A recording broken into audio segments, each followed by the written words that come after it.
Kaso sang dengue sa probinsya sang Iloilo naglabot na sa masobra 900. Provincial Health Office ginakaalarma na ang pagtimbok sang kaso sang balatian. Si John Sala nakatuto. Mga senior citizen kag kabataan ang kaupod ni Alona sa ilang balay diri sa Barangay Santa Monica, Uton. Gani health is wealth para sa ila. Halin Enero tubtob Marso, subong nga tuig 5 kakaso sang dengue ang narecord sa barangay. Gani si Alona, ginasiguro ang katinlo sa ila ugsaran. Siyempre ang basura, usually itlugan, pati ang tubig, ginakastak bala.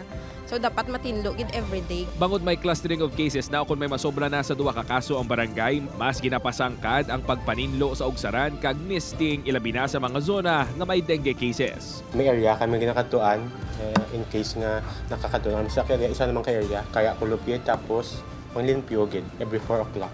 Sa pinakauni nga datos ang Iloilo PHO, naglabot na sa 942 ang dengue cases sa probinsya halin Enero tubtob Marso 8. Mas mataas ini sang 81% sa 520 cases sa parehong ation sang 2024. Nagdangat na sa 7 ang napatay. Tag-2 sa Banwas ang Pototan kag Carles. Tag-1 naman sa Uton, Tigbawan kag Balasan.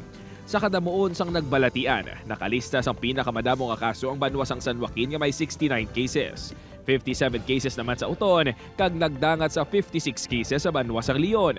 This is very alarming no kay kung lataw na to sang 2024 tama na kataas ang kaso naton. Base sa aton nga projection, ang kaso naton subong nga 2025 kung sige-sige siya nga magtaas kag ma-maintain ang 81% nga increase based sa 10th morbidity report, masara nga makalambot up to 21,000 ang kaso sang dengue sa probinsya naton by the end of 2025. Nakahanda na ang Iloilo PDRRMO pananglitan nga iduso sang PHO ang pagdeklarar sang state of calamity.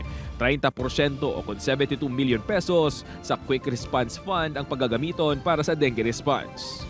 Because of the reports of the PHO, pwede kami call for a council meeting so that we can declare a state of calamity sa probinsya sang Iloilo sa about the dengue cases. Upo kay Hans Desierto, John Sala, 1 Western Visayas.